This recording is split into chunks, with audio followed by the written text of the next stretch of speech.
and welcome to the Last Looks podcast, a show where we catch up with talented hairstylists and makeup artists in the film and television industry. We'll pick their super creative brains and find out all the good stuff. Join me, your host, Jamie Lee, in finding out what's what in the hair and makeup departments around the world. And now, a word from our sponsor. Do you hate making a mess on your station and having to change your setup towel between every actor? Wish you could just wipe away all your spilled product?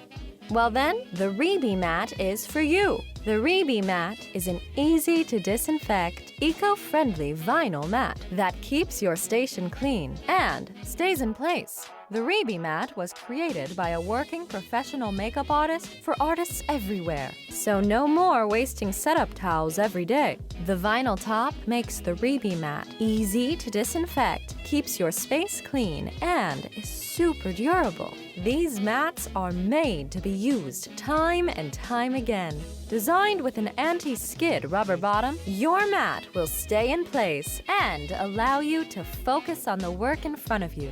With the many color options available, you can personalize your station to your job and your mood. Available at therebbemat.com. That's TheRebbemat.com. If you're union, licensed, an industry artist, or a student, join the Rebbe Mat Pro program for free and receive up to 30% off all your Rebbe Mat orders. The Rebbe Mat is a woman-owned small business that donates a percentage of sales every month to a different nonprofit. Visit therebbemat.com. Makes a great wrap gift, too. And now, our feature presentation. Today on the Last Looks podcast, I'm speaking with makeup artist Margaret Prentice. All of you would have seen Margaret's work at one time or another. Margaret is a true artist. Her paintwork, hair work, and makeup applications can be seen in so many projects. If you're familiar with Margaret's work, then you know. But when you look her up for the first time, you'll understand her rockstar status. So join Margaret and myself while we chat about her beginnings, working out of a garage, to being on set, and all the awesome projects she's been a part of. Pictures up. Last looks. Rolling. And action. Welcome to the Last Looks podcast, Margaret. Oh, thank you. It's nice to have you here. Now, I would like you to finish this sentence for me, okay? Okay. Once upon a time, there was a little girl named Margaret, and when she grew up, she wanted to be... Oh, that's a good one, because I've always told people that getting into this business, I fell from the highest cliff. I had no idea that there was special effects makeup. I had no idea that you could learn to do this stuff or be involved in this kind of work. And so what I had done as a kid was I wanted to be an artist, a fine artist. Yeah. And so I had gone to City College, and I thought I was just going to learn to do art. And then I decided to be a hairdresser and do that to pay the bills. And then I was going to just, have the basement full of my paintings that someone will find when I die. It's a good plan.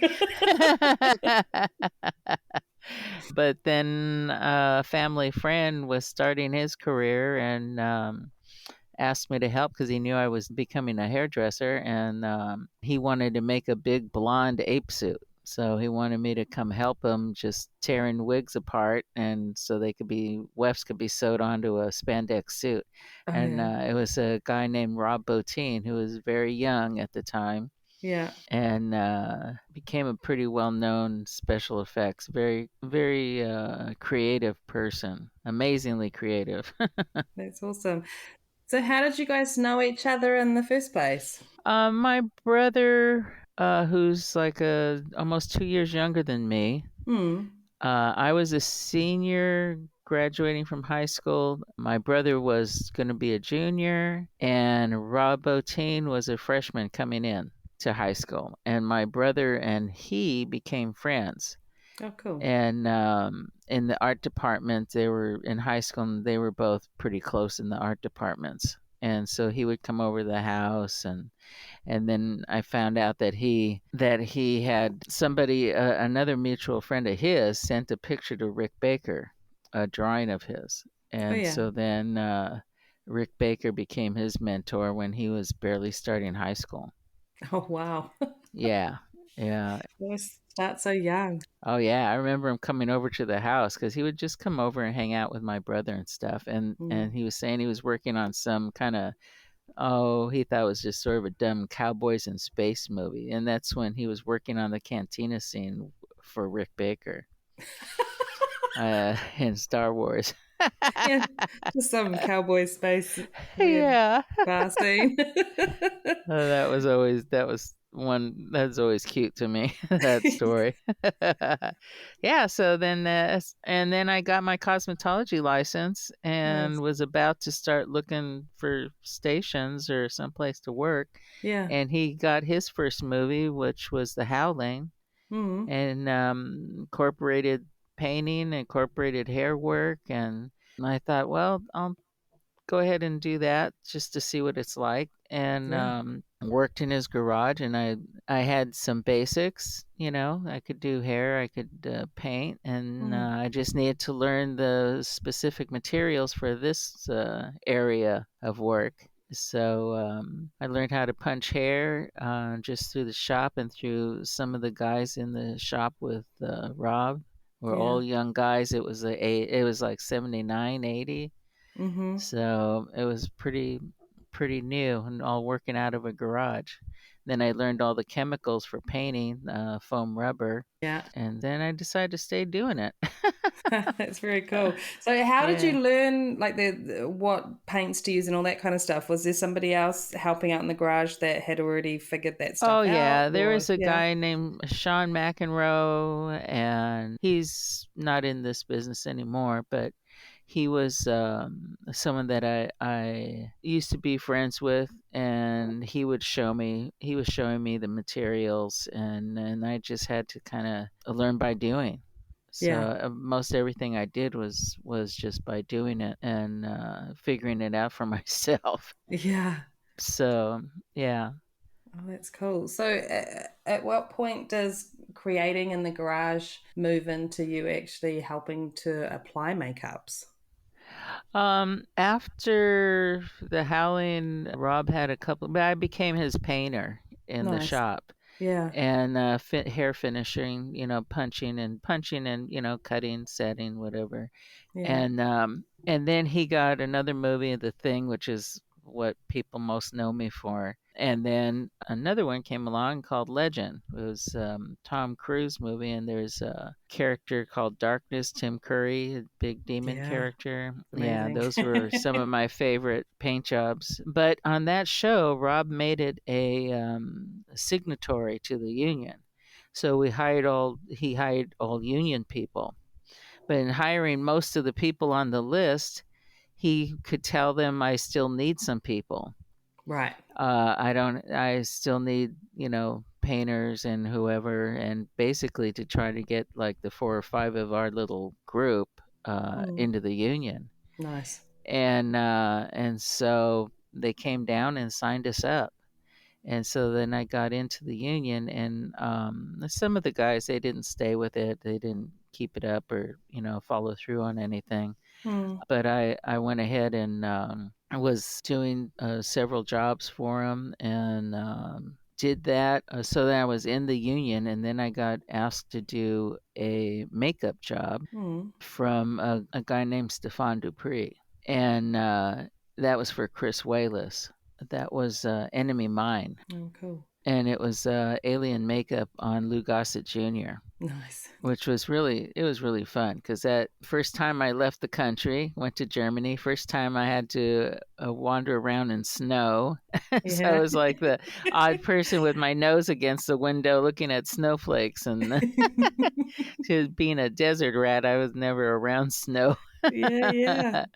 So it was pretty fun, and going to Germany was pretty exciting, and doing the whole travel thing and location stuff.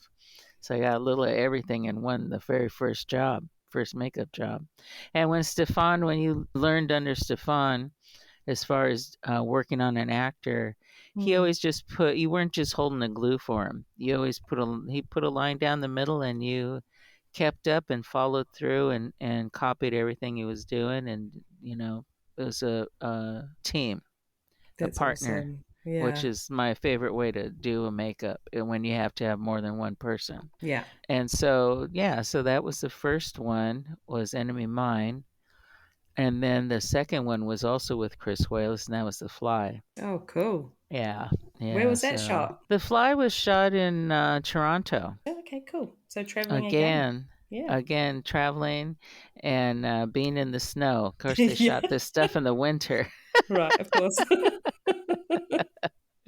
So, but yeah, so then The Fly, which was pretty exciting, and that was a lot of work. Yeah, I bet. But yeah, we did from the very beginning, the little hairs coming off his skin. I mean, we Mm. both did all of that, and all the way up till the suits. And there's one funny story with Jeff Jeff Mm. Goldblum, Oh, I'm and sure. that's once he got into later in the movie, and he's in a full suit, a Yeah. full foam suit. Again, part of that time period, a lot of the guys were, oh, what's this new chemical? Let's play and see what we can do with it. Yeah, yeah. And that was really common. And so there was a chemical we were using, and we were putting it on the suit. Once he was actually in the suit, we were actually putting this on him, and Mm. we were stippling it to have that shine without having to keep running in there and put KY or gumming up stuff. And Yeah. anyway, it was a excellent material, and it left a very wet shine on the surface. Uh, and so once we got him into it, blended off arms, ankles, then we went, and he kind of would straddle his arms across the doorway, and then we would be with just balls of foam and stippling this material on him to Mm. keep him shiny before he started the day. The guy who was doing it with me, one of Chris Wallace's guys, was being a little too aggressive with that sponge, and Mm. had pushed it into the slat on the side of his crotch where where he could go to the bathroom. Right. And all of a sudden, Jeff is like standing there, and he goes, my right testicle is burning. Just calmly, my right chest. Yeah. And I was like, oh my God, he pushed that foam into the edge, and it wet inside. And so I was like, oh crap. So I made him go and get some wet paper towels and shove it into into that area, because Yeah. once it flashes off, which means that any liquid dries out really quick, like Yeah. alcohol flashes off, Yeah. it wouldn't do anything. Right. It wouldn't. It's not gonna feel. He won't feel it anymore. Mm. And so put the wet paper towels in there, and then he was fine. But it was, oh my gosh, the kind of stories. You're like, anywhere else. Anywhere Yeah, else. yeah. Oh, I'm sure he was a good sport about it. Oh, he was. He was excellent. Excellent. No one ever said anything about it after. He was perfectly fine. That's awesome. So I guess, I mean, deciding to go down that path of getting into the union certainly helped to, I guess, give you a bit more variety in your work. So you were Oh able to yeah. go on set and do stuff. Oh yeah, yeah. There was a time on a few shows where I worked in the shop and pre-painted appliances, and Mm-hmm. then they would even ask me, like the sculptors would or mold makers would want to ask my opinion of where to break up a piece, because when you do a sculpt of an Mm. appliance, it then has to be broken up into several pieces. Like you might have a forehead piece, and then a cheek piece, and a chin piece. So they Mm. want to know where those lines should be, where they would work together when you go to put it on somebody. And so sometimes they ask my opinion of what I thought would be a good practical blending edge area. Yeah. I guess because you've seen it from start to finish, right? Yeah. Applying it and then Yeah. having to watch it all day to Yeah. see kind of how it Oh yeah, there's how it times when behaves. they just, you go on a show and here's the appliances you're going to use and it's like, oh man, there was no makeup artist trying to help with this cuz they have a weird blending edge or it's a blending edge in an awkward place or Mm. I know it's it's too close troubleshoot to the time. corners. Yeah. Yeah, exactly. Yeah. So that used to be fun. I would go in there and help with figuring out the logistics of the appliances and then pre-paint stuff and then I would follow it through onto the set and do the application. So that's always kind of fun too. Just following through the whole different process. Yeah, I mean, seeing something, Mhm. yeah, from start to finish to actually, it's Mhm. pretty exciting once it actually is all finished and ends up on set and you get to see it in its Yeah, environment oh and yeah. that's Mhm. awesome. So, because you've had that variety of work, what are some of the pros and cons do you feel of like working in the lab as opposed to on set? I imagine they're very different Oh environments. yeah. Yeah, I mean, when you're working in the shop, it's so casual and, you just there's few set of rules whatever that shop owner wants, as Mm. far as hours and it's more like a 9 to 5, only maybe 9 to 9. But you're just a little more at ease with your space and what you need to do Yeah. and they always respected me and let me do what I wanted because I always put in extra time and I would sometimes have my DVD player next to me while I'm pre-painting stuff and be listening to movies or watching movies too and That's awesome. So you're music, yeah, making art for music. music and watching music at the Yeah, same time. it's That's cool. just yeah, I always kind of push the limit a little bit and they would always let me do what I wanted.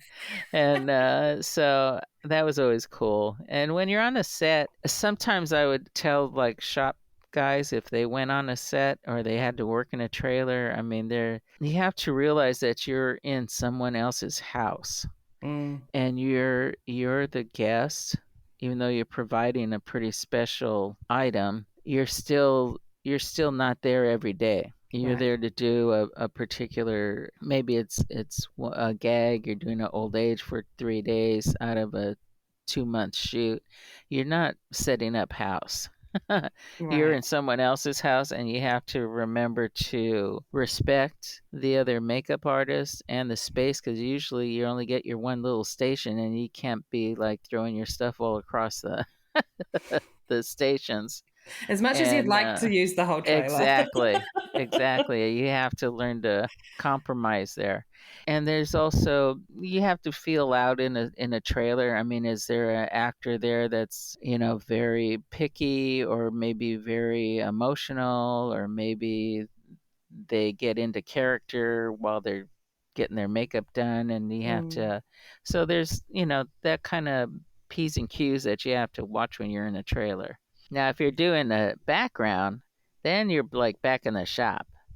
It's Right. like it's a tent. It's 10 to 20 makeup artists and hairdressers, and the people or extras are lined up, and it's like 1 2 3 you just go go go go and I have fun. I love doing that. I love Yeah. doing that. It's also been mostly where I can practice straight makeup has been with background and just because I've always just been pigeonholed and but I love background. I love talking to people and I end up having a lot of background that like coming to me. So we have a good time and I'm always asking what their life is because Mm. it's interesting backgrounds, these extras, and I always respect extras, which a lot of people don't. It's as far as production, and I always feel that they are the ones they don't get treated that well. Maybe they're out having to be in the sun and they have to Mm. stay out there, and I just respect them as just as much as I respect a stunt guy or a principal actor Yeah. because it's not fair sometimes. So I love doing background too. So and you get a chance to do all kinds of makeup when you're doing background. Yeah. Sometimes you're doing like quickie effect stuff. Sometimes you're doing, maybe they're all blue or something, or Mm. or you're doing 20s. You're doing Yeah. 1920s on a bunch of women that, people don't think I could do. And I That's have awesome. fun. I Yeah. have fun.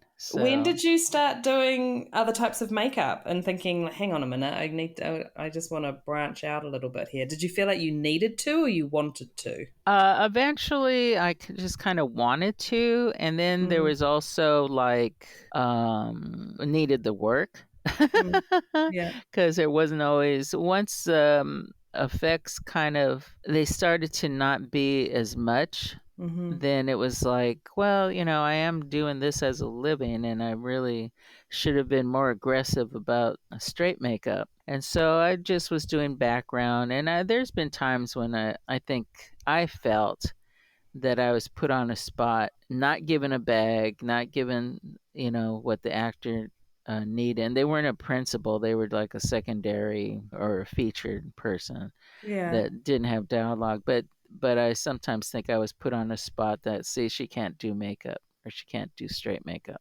Right. But that So was way in the kind of beginning. testing you a So little.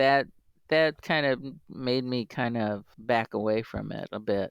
But then I Hmm. started doing background, which helped me. And then I did a couple of TV shows where they had me doing, maybe there was a guest secretary who had one line or something in that episode. And so I would Yeah. be doing maybe featured or secondary characters. And they were like, oh, she can do.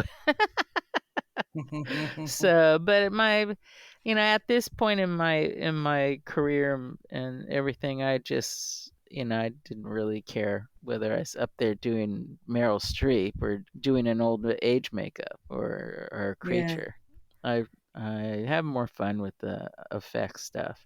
Also, when you're doing effect stuff, you sometimes don't have to worry as much with the actors looking at you for what you're doing with the makeup, and they don't understand what you're doing. Or if you're Right. doing a straight makeup, they may criticize more. Or Yeah. there's more to have to talk to about. And I was Yeah. even I did a TV show called LA's Finest.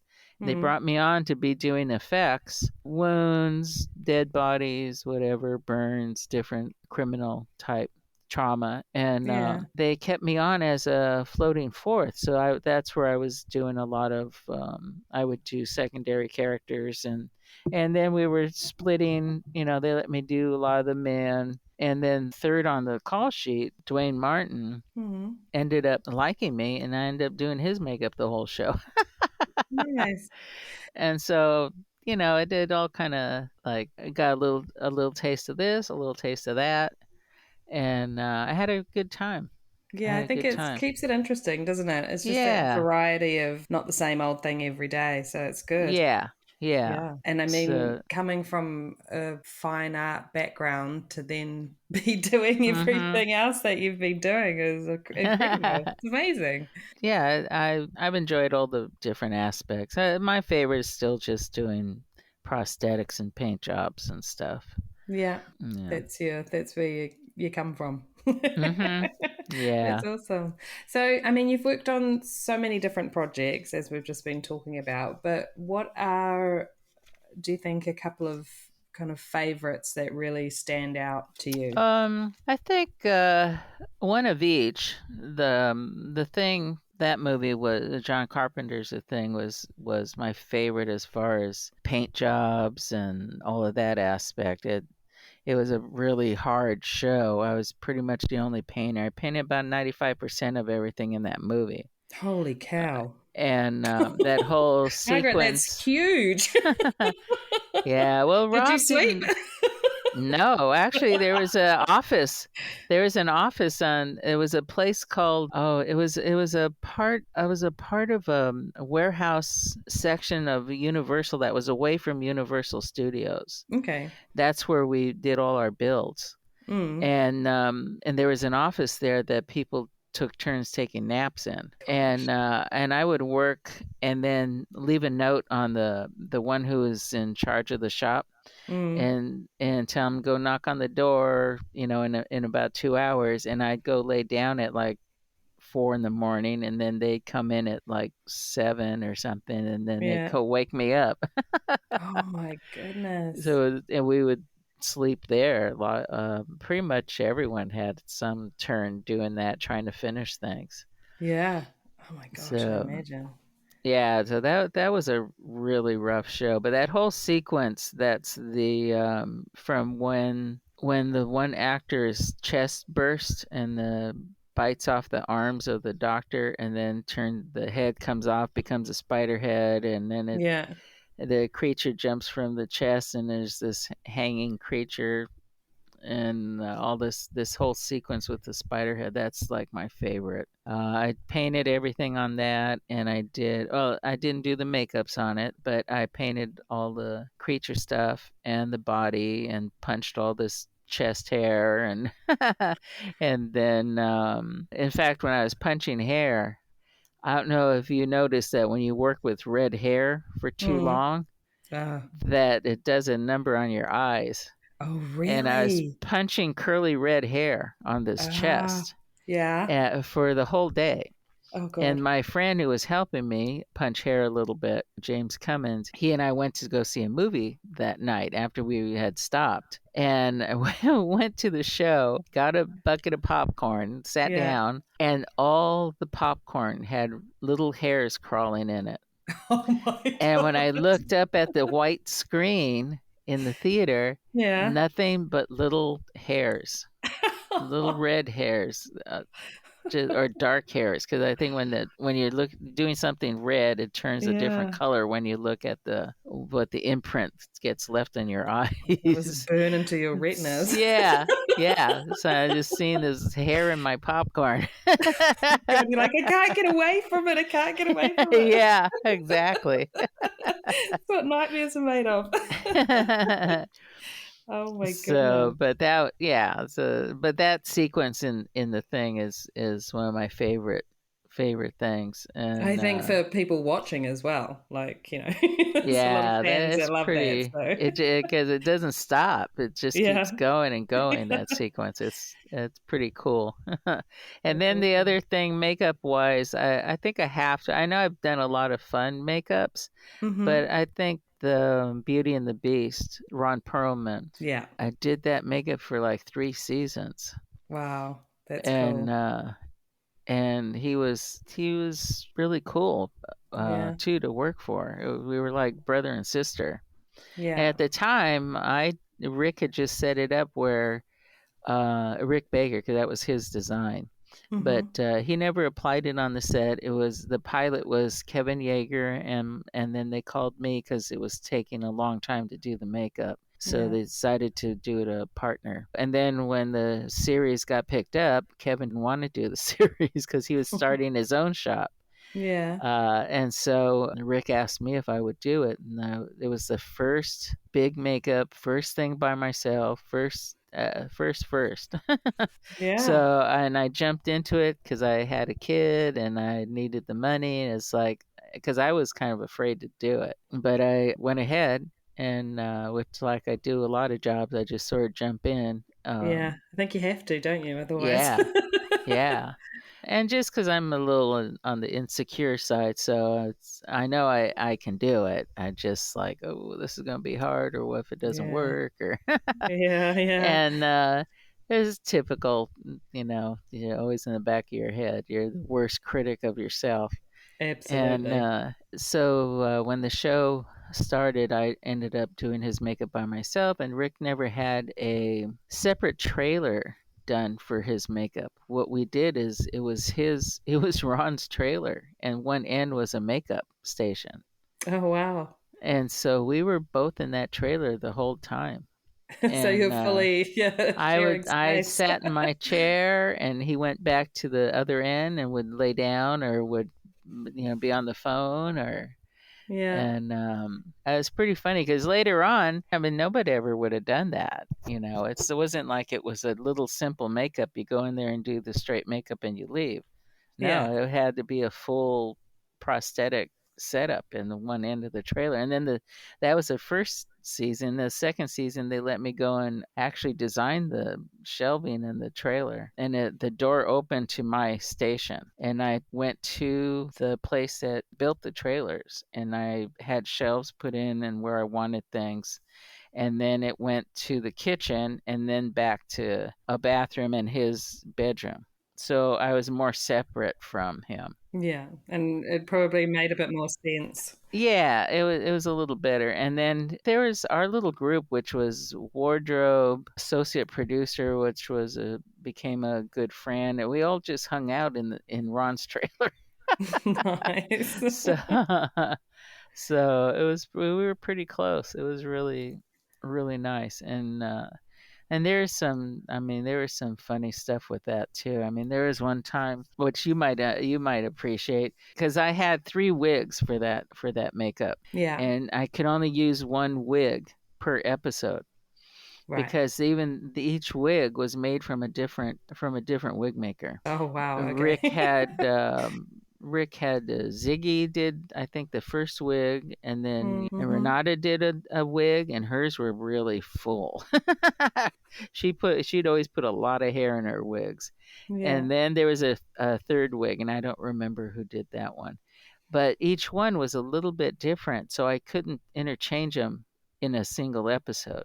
right. And so one day he had to do this one little run and dip down and go through a tiny opening in a wall, because they were Uh-oh. all tunnels and supposed to be like the basements of buildings. And so he ran through this opening, and all of a sudden he just stopped. And it was like, and he came back, and the whole side of his wig along the temple was totally ripped. The Oh, lace was still glued to him, but the wig was flopping back. yeah. So we've got I was flappage. like, oh no. So it's like, oh, we're going to need to take a break and stuff. And so I took the wig off of him.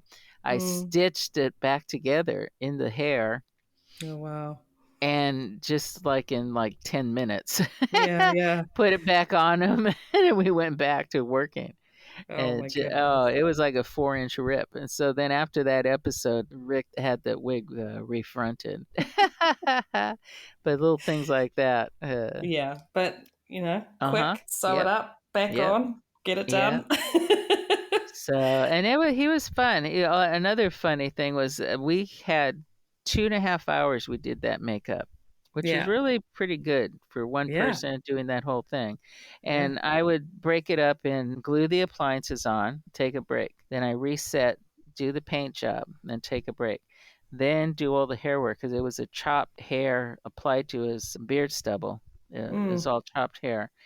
Oh, And then goodness. laid hair above his nose, laid hair up Mm. to his brows, and the brows were lace. So Goodness. then had to do all that hair work and then put the wig on. And so it was 2.5 hours. And there was only the one time I actually overslept. There's always And I one. raced to work and get in there, and he like gave up all his breaks, and I like rushed. I mean, really rushed the whole thing, and we got it down to under 2 hours. But Oh, we God. made the AD swear that he would never tell anybody that it Yeah. really took less than 2 hours. You're like, that was a freak Yeah. miracle that happened. There's no way we could do it that fast again. Yeah, because we were always before anybody else was even around, so nobody Yeah. knew except for the ADs that were there making sure we were working. That's awesome. I, I want to go back a little bit to Uh-huh. talking about painting earlier on and working on the thing and stuff like that. So, were you mainly painting with brushes, or were you airbrushing at that point as well, like doing a mixture? Uh-huh. Oh, I always did a mixture. I Yeah. know a lot of people always did a lot of airbrushing, but I always felt it was more organic, the texture of your layers of paint, if it's done both with airbrush and with what I like to use a lot of, and not just brushes, but I like to use a lot of sponges that I've plucked the Okay. end. So it's Yeah. leaves a little more of a grainy texture. Mm. And then making sure that things are done layered and like watercolors, Right. very thin and layers. So if you're putting something that's maybe pinkish or reds, and then you putting something bluish that you're going to get a tinge of a lavender effect, and also different degrees of thinned out paints. So it's so that it looks so much deeper and richer if you have different degrees of, I guess, the opaqueness Yeah. of the color. Yeah. And that the color, you're always thinking, if you're using this color, the next color is going to affect it by how, when you're doing skin tones, you could put all these different colors, your freckling, your freckles. Sometimes I do some with spatter, and then I'll do some with the sponge Mm. to get some of that textury, the way your skin has not real, it's spotty, but it's not hard spots. It's like splotchy. Mm-hmm. And so you get better effect like that with the sponges. And then you take brushes, and you actually, what you put down, you use to create your any kind of spots or heavier splotches. You pull that out of what you put on already. So you kind of like direct. If you put a bunch of little splotches, then Mm. maybe one part of that you put a deeper spot, and that those layers end up making a age spot, because it should always be layered colors to Yeah. give the depth of something, and to make it look sometimes when you're painting on silicone and you're painting on Mm. foam, there's times where you can make it pretty much look the same Right. if you're good at your layering and the Mm. way you can affect a deepness to your surface. Because I still think that you need to paint silicone a little more than some people do, because it looks a little gummy if you don't paint it right. You think some people are just relying on the product itself to, Yeah, because it's like, look, it's translucent. It's right. translucent. It's cool, but not really. It's like a gummy bear. Yeah. You still need to have texture. Your skin has Yeah. texture in layers of color. Yeah. I mean, mimicking nature is insanely difficult. Oh yeah, yeah. So, Hmm. like, is that something that you consciously would do when you were starting to need to mimic like human skin textures and stuff like that? Were you just always looking at people's skin and looking Oh at yeah, photos and looking at, yeah. just studying nature? Yeah, you have to. Yeah. Mm. Yeah, when I look at, I think, like my like reference materials, when I have to look up Mm. stuff or I'm doing Yeah. a certain project, I'll Mm. I'll go into like books of animals, or books of I like fish, or it's like, how do these color combinations happen? Yeah. Yeah. They're crazy. But that kind of thing, photos of like old age, or when you have to look up like skin textures, and Mm. just using images of different people. I just like looking at pictures of people Yeah. to see the texture, and to see, because there's there's pictures of people that if you copied it exactly, no one would think you did a good job, Right. because it's so real, and it's so odd, maybe, that your Mm. eyes don't want to look at it as being something real. It's something that you just made up. So sometimes you got to compromise something that's real, and something Mm. that you want someone else to believe is real. All right. Yeah. There can be a little bit of a balancing kind of fine Yeah. line. Wow. Mhm. Yeah. It's funny, isn't it? And it's, I mean, everyone believes things a little easier than others too. So Oh it's yeah. just like, Well, yeah, that's part of the compromises, yeah, That's why when somebody will look at a movie or something, oh, I didn't believe that look, and someone else would be like, oh, I knew someone who looked like that, or that happened yeah. too. And that's the same with with gore. I have tons of reference materials from medical books. Mm-hmm. And I mean, we in the old days, we that's what we would have was just medical books. Now, I mean, you could pull up anything on Google. You say acid burn Yeah. or a water burn or chemical burns. They all have different aspects, and you can perfect them now easier because you can look up the actual symptoms of something Yeah. and diseases and all. I was working a TV show called Code Black, which was a medical show, Yeah. and so they would always have all these trauma going on. And so there, and people also in a waiting room, they had different trauma or maybe diseases. And so it was really fun to do. Because I love doing that too. I love trying to do realistic trauma makeups. And it's not because it's not just gore. I mean, it's things that really happen to people. Yeah, well, once And again, it's mimicking real like nature, like yeah, real life. yeah. Like And I it's always yeah, find it fascinating. absolutely. I mean, that's what we're all made up of. Oh yeah. Yep. Yep. My mum always says to me, because, I'm a girl who likes a skull here and there. And Uh-huh. mum will always be like, oh, Jamie, these skulls are just, and I say, Mum, you realize you've got one, right? Yeah. Like, you have a skull, I have a skull, like, it's a thing. Yep. Yep. And then she's just like, oh, I've never really looked at it like that. She Yeah. just thought it was so morbid. And it's just like, yeah, but you Mhm. have one. You're literally walking around with one. Yeah. It's not Yep. that bad. Yep. And working on a medical show was even more fascinating because this is real stuff. Yeah. Mimicking surgeries or just mimicking, trauma wounds when people come in with dumb, weird, how did they do this, Yeah. So it was pretty interesting. Were actually working with, like, did they have medical advisors or anything Yeah, on that as yeah, well? they Yeah. usually have medical advisors, especially because of the surgeries.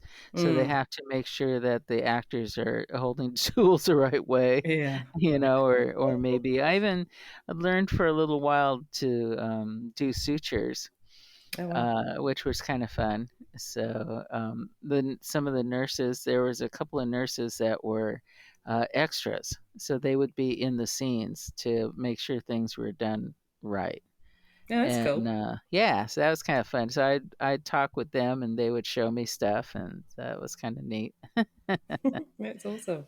Yeah. So, do you feel like you have more of a passion for a specific type of makeup, like realism or likeness makeups or creature makeups or gore, or are you pretty balanced with those?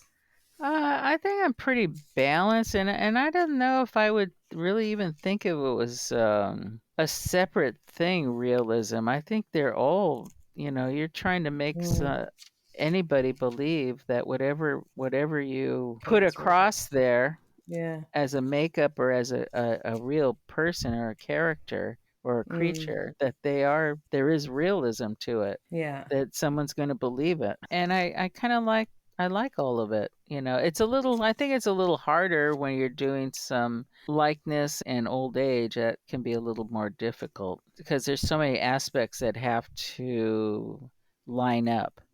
Mm, The sculpture has to be ultra realistic, and when a sculpture is done well, the mm, paint to me, and I don't know, it just seems weird. It's probably just me, I don't know, but if a sculpture is done well, the paint job will be easier. right. It make more Because if sense. yeah, because if there's creases or wrinkles or things that don't really seem too realistic, Mm. um, then it's harder to kind of put paint on there, and it's just a thing in my head, I guess. Well, it's kind of working against Yeah, how you see things, I suppose. yeah, yeah. Because I know I noticed at one point that when I was just painting the shops that certain sculptors, their work was almost easier to paint, and I was like, "What is Mm, this?" And I just realized that the sculpt itself was very realistic and natural. And Right. so it was easier to put color into it. Yeah. I mean, it's the aging thing is, I mean, it's crazy to start with because everyone ages so Yeah. differently, don't they? Like, Oh it's just, yeah, yeah. And then you have aspects like the actor not liking the way maybe that they don't like the way that one weird little thing is that I noticed that it seems like there's more women actresses who don't like to be in old age makeups. they don't want to see their future. They don't want a glimpse into their future. I guess. And they're so conscious of how they present they present themselves, and they're so conscious of the makeup that's used and their style and all of that, that when you go to Mm, put an old age makeup on some, not all of them, some are just like, oh boy, this is fun. This is yeah. dress up. But Yeah. some, it's like, they have a hard time. Yeah. There is one show, and I won't say, but she was in tears and could not stand the makeup, and they ended up not using it. Wow. Yeah. Yeah, I think I'm in that. I mean, I'm not an actor in any way, but I feel like if I would love somebody to do an old age makeup on me. It's when they brought that app out that like ages you. Uh-huh. We had so much fun with it because it's just like I don't know. Mhm. It's as you say, it's dress up. It's Like just yeah. lean into it. Let's go for Uh-huh. it. If you're gonna do it, do it. Yeah. Yeah. Especially when you've got such pros like Uh-huh. facilitating it. That's awesome. Yeah. I So, love it. And this is going back a little bit as well, mhm. but when you're first getting into this line of work Mhm. and coming up, it's quite a boys' club, right? Oh yeah. Was it something you were conscious Yeah. of, or you just kind of Yeah, yeah? because when I first got into it, it was everyone, they were all probably about 3 or 4 years younger than me. Mm-hmm.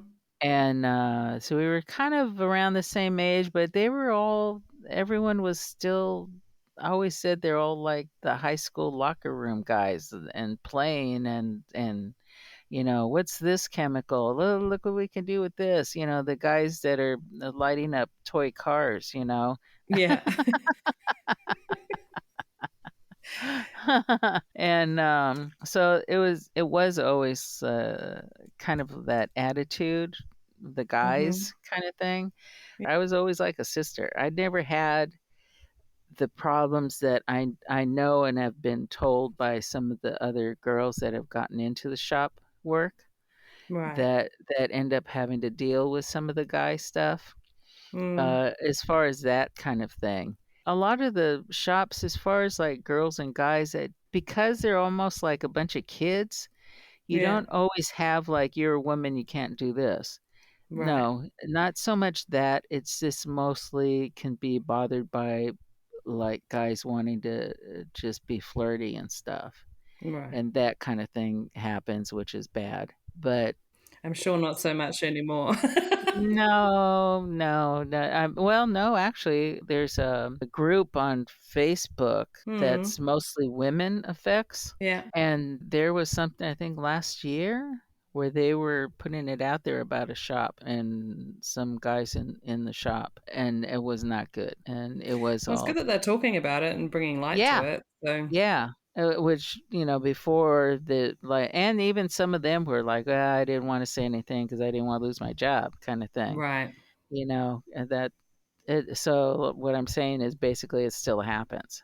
right. So, the girls all need to make sure to stick together and Hmm. let each other know when something like that happens, because then when it starts happening several times and you've got backup and you Yeah. got And the people that can, other guys yeah. see it, say Oh something. yeah, yeah, because there are a lot of the guys aren't like that, and Yeah.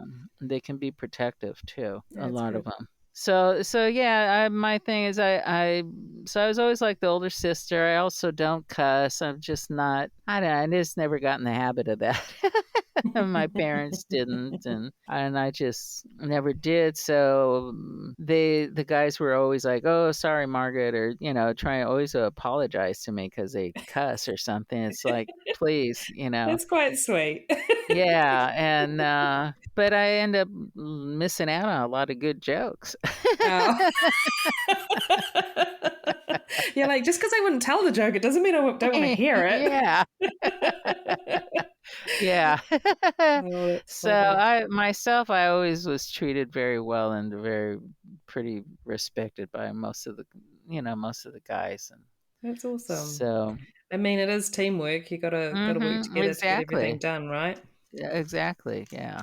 And since you started, what are some of the biggest changes do you think you've seen in our industry? I think when I started, part of that 80s group of effects guys that were kind of the cowboys out there, they were creating things that were kind of new and Mm, combining makeup and mechanical effects, and I think now you have of a lot of these super creative artists and designers, mm, but because you have a lot more shops now, there's more shops. They're a lot more not run like the old garage shops. Everything's a lot more formal, and OSHA's involved, and time. mm, People aren't worked 20-hour days.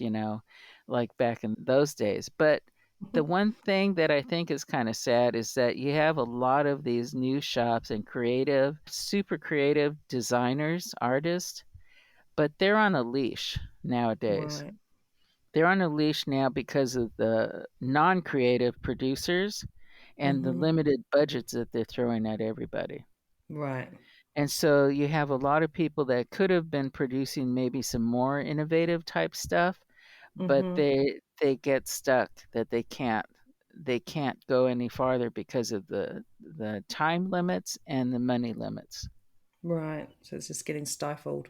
Yeah, yeah, because it's a novelty now for directors to want to do practical effects, Yeah. and it's like pulling teeth to get the money that they need to do it. I know they're just I think people are so lucky when they work with a director that is excited by practical effects and wants to be Mhm. involved, and it's just like, how Mhm. can we do this? How can we do that? It's like Yeah. really Yeah. on the ground with them trying to figure this stuff out. Like that must be so much more exciting to work Oh, with. yeah. Yeah, because you're back to being a kid in the garage playing, Yeah. and that's a lot more exciting. I mean, hopefully, do we think it'll come back around, Uh, or I don't probably know. I don't depends on the know. I directors, really, probably doesn't it's it? always going to be yeah, it's going to be a director who finally has enough clout to demand certain things. And so Yeah. that's why it's just every once in a while you get a really cool movie because they let them do it. Yeah. And they're excited about it, like, they're super Mhm. nerdy about it and wanna, like, Mhm. you know, grew up Yeah. loving all that stuff, so they wanna do it as well. Yeah. More Yeah. of that. Mhm.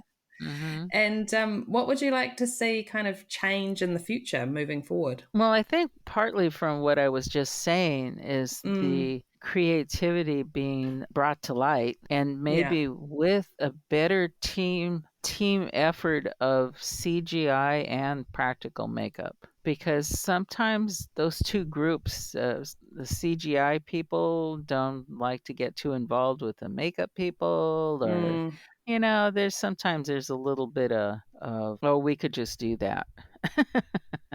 And there's production is also in there saying, "Well, just do. We don't need the practical. We'll just do CGI, yeah, or or we'll whatever's just cheaper, do." whatever's faster, whatever's Yeah, yeah, exactly. And I Yeah, think I think that there's more creative stuff can be done by combining and having them working together, not just absolutely. doing a practical effect and then throw it to the CGI. I think both of them designing something Yeah. and Just where the keeping the communication open. Yeah, and so that you know where the different aspects will play on with each other. I Yeah. did one makeup. One of the last makeups I did for Rob Bottin. Mm, It was on Game of Thrones. Oh, far out. There's a character that's a prince, a young guy that gets killed. He gets poisoned. And because I never saw the show, and this guy was supposed to be one of the most hated characters in the Yeah, show. that poor actor. Oh my God. This young guy, he Yeah, poor was, dude. yeah, Because his he, character, he was fantastic. oh Because his yeah, character was horrid. that's what I heard, and I actually still haven't seen it. I'm bad, Yeah. but anyway, the cinematographer is actually a girlfriend of Rob Bottin, and one of the producers, somewhere in the production, they're a fan of Rob's, and they didn't like the way they killed him off when they were filming in Europe doing the principal photography. So they Right. asked Rob to reshoot that death scene. Oh, far out. And they did it here in Santa Clarita. And so Rob called me because I usually do his makeup applications. Yeah. And so he wanted to do something where it was a lot more of like if the body's reacting to something. So basically, it was just make him lighter, do a lot of like weird veining to be a little artsy with it, and what he had done before was they had done a little more monstery makeup, like blisters or weird things on him that they didn't really particularly care for. And so Right. it was, I did this, Rob wanted a real veiny kind of makeup, paled, a little getting bluish, and because he's supposed to like be suffocating with this poisoning, and then Mm. foaming at the mouth and all this kind of stuff. And what he did is he wanted me to do this makeup, and then he was going to go and work with CGI. And instead of trying to do like red drops in the eyes for bloodshot eyes, he worked with getting the optical stuff, the CGI, enhancing some of the veining, enhancing some of the shading, and doing more bloodshot eyes through that. So it was a really cool combo of practical and optical. That's And awesome. and that was the way that scene ended up, and I thought it looked pretty cool. Yeah, So I mean, that's exactly how you want it to go down, really, is to be yeah, able to communicate to each other uh because huh, it's interesting. Even I remember years ago and getting design images from Weta for characters for Hobbit, and I'd oh be right, doing hair uh stuff, huh, and I would be looking at this picture going, "This is beautiful, but does this person understand how hair works?" yeah. Yeah, see So trying to create it. that's the sculptor sculpting a makeup and not knowing the practicality of how the pieces are gonna have to lay on a person's face. Yeah. It's very interesting. And it's just like I felt like, and they were, I knew who it was, and I just wanted to walk down the street and be like, hey, let me show you how hair works. But Yeah, I mean, and I pushed it as far as I could to get it as close as I could to the image. So it's right. just, which is good because it makes you, the challenge was definitely there. Oh, But yeah. just at That's first, you're always kind of good. looking at it going, Mhm, do they understand hair at all? mhm. Um, but then you get over it pretty quickly. But Yeah, I spoke to do you know Gino Acevedo? yeah, Yeah, so I yeah. spoke to him a little while ago, and he was talking about how at Weta he had the digital guy kind of coming to him and looking at his paint work and Mhm, being like, how do you do that? You need to talk to our digital guys to mhm. explain how you get that depth and that, talk Yeah, about colors and talk about this and that. And I was mhm. like, yeah, it's just exactly what you're saying, Margaret. That needs to Yeah, happen more, is that crossover.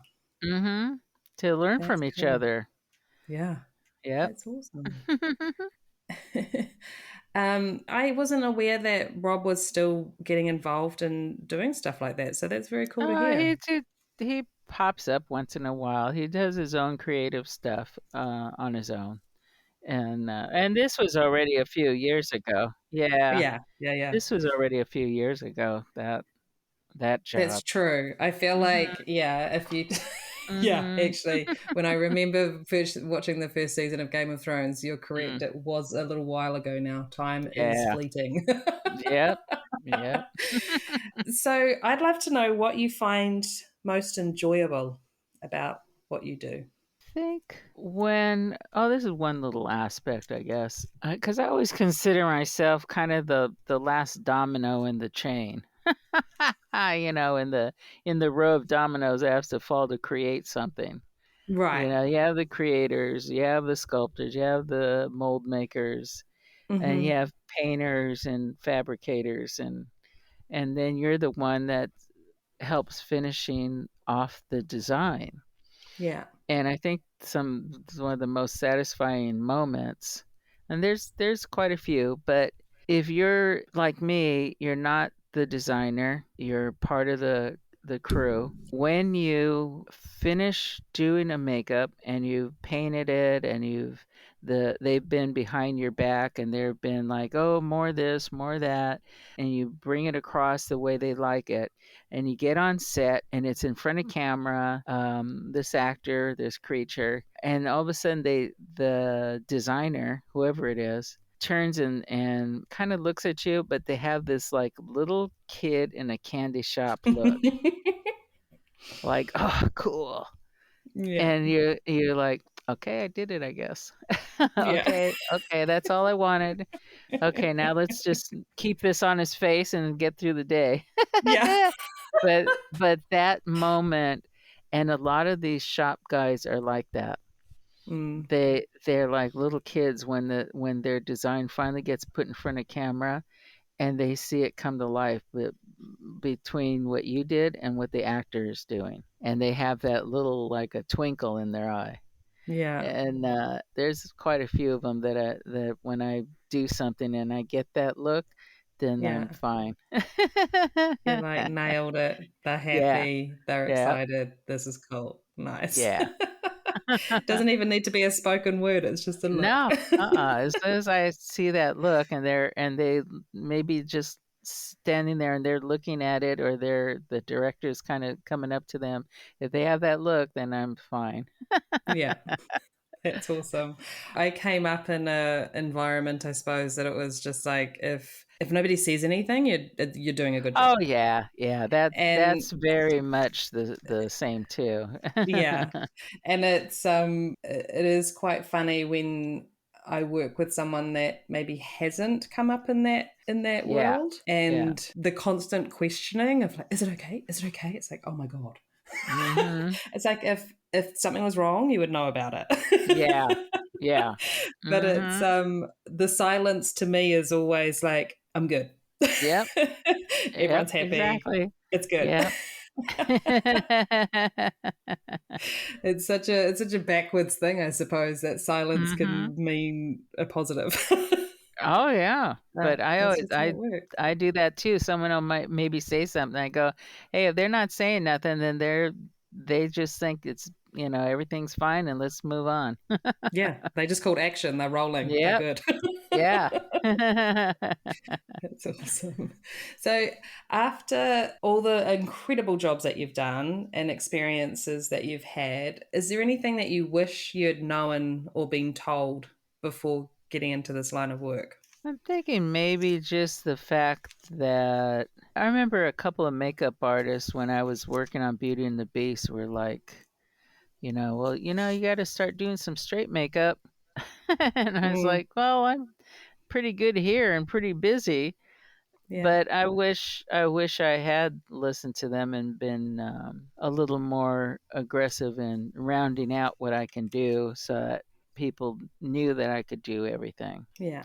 or basic, because even in the shops and even in on the set, you get pigeonholed pretty quick. Yeah, it's So, true. And I think over here, I guess with it just being a bigger industry as well, people really do tend to oh specialize in yeah, things. So mm-hmm, whereas if you're working in a smaller industry, you kind of need to have to be able to do yeah, almost yeah. Well, everything, otherwise you mm-hmm, get left behind. mm-hmm. Oh yeah, yeah. Awesome.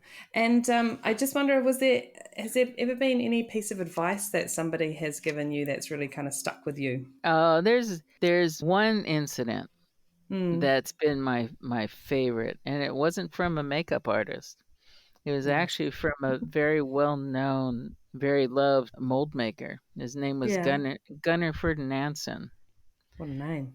And yeah, he's a Scandinavian gentleman who came here and was working in the studios as a mold maker, and got involved with the effects houses and doing molds for special effects people.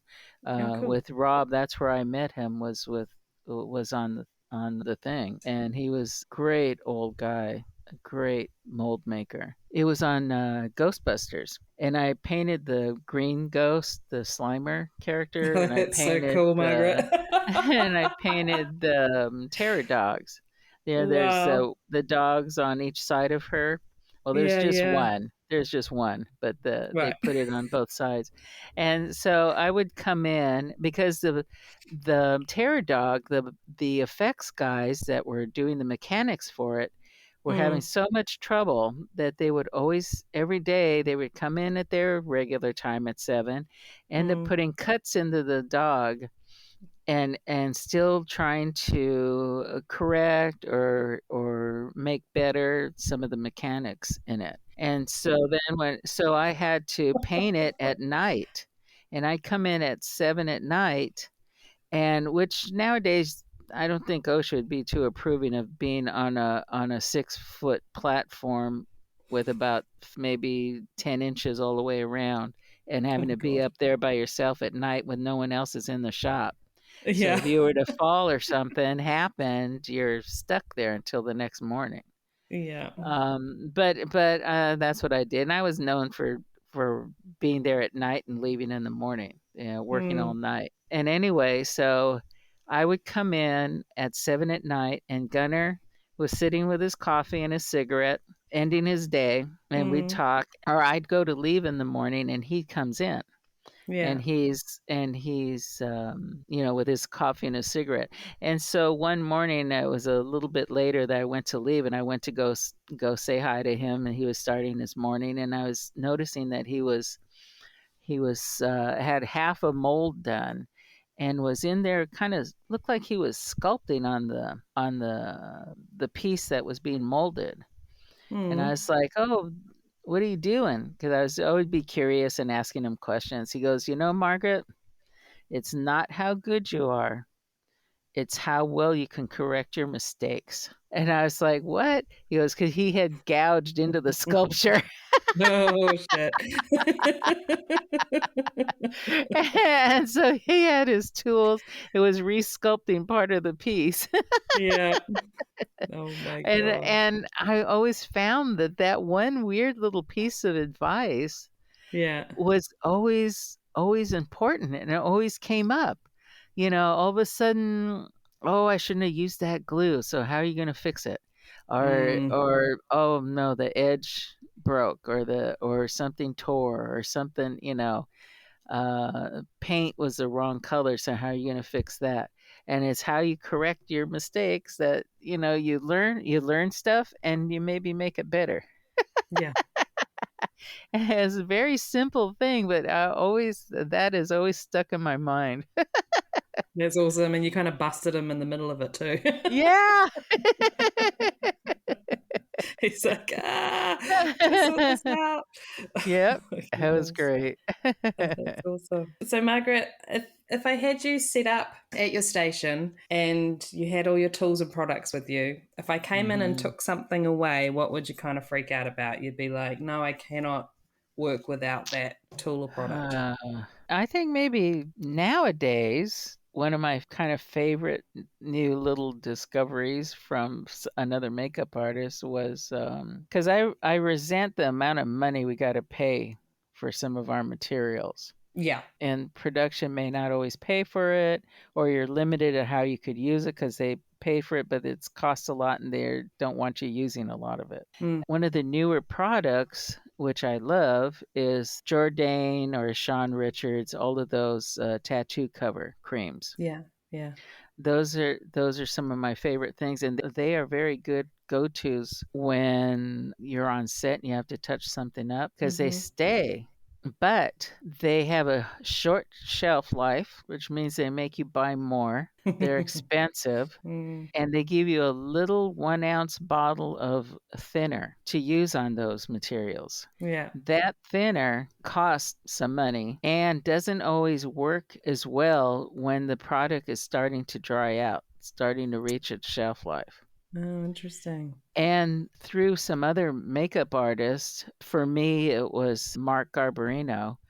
I Mm, found out about a chemical through the makeup company. Through it's a place that produces makeup materials. Like you could buy lotion there and make your own scented lotions, or you could buy other makeup chemicals.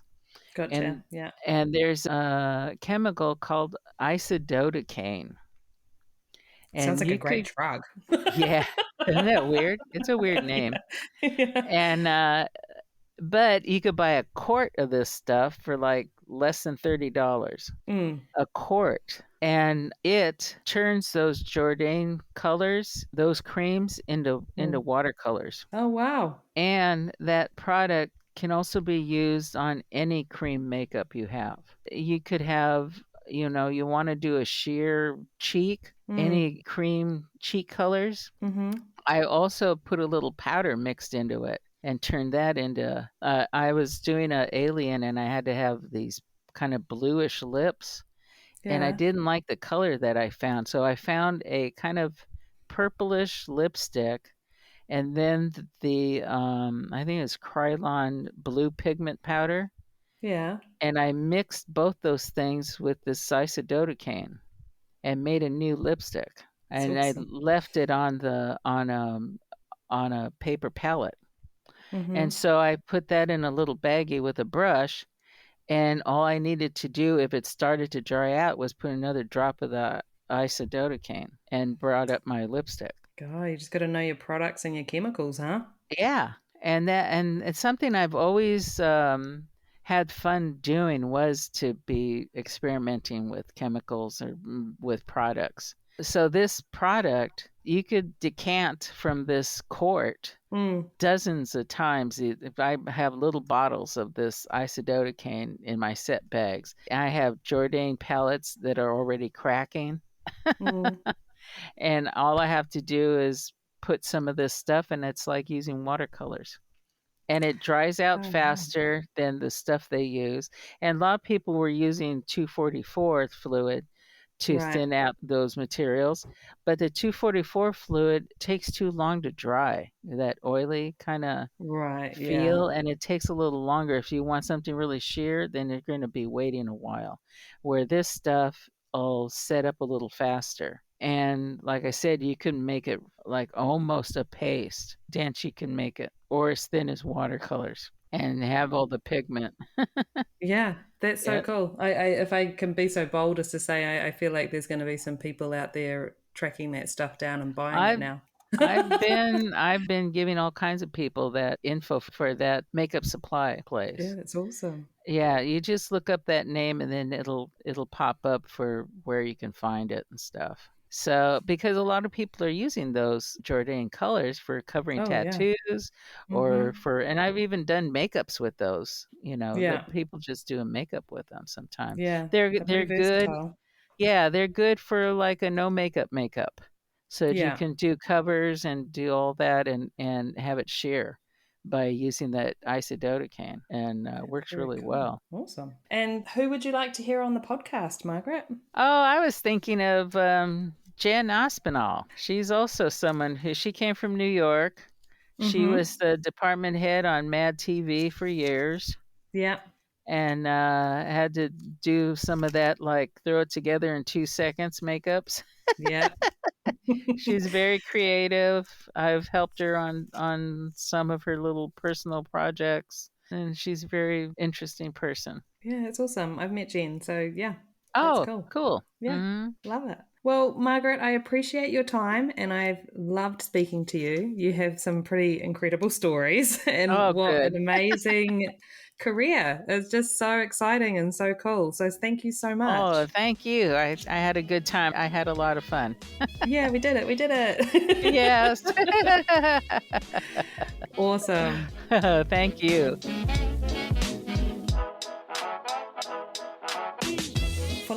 see more about our guests, go to our Instagram at The Last Looks Podcast or our website, thelastlookspodcast.com. If you want to keep up with new episodes being released, be sure to subscribe through Apple Podcasts, Spotify, Amazon, Google Play, YouTube, or any podcast streaming platform. And remember, if you're enjoying the show, share it. The Last Looks podcast would like to thank Brett Stanley and Sabrina Castro. The song Fun Time by DJ Quads. Thanks for listening. Until next time. That's a wrap, people.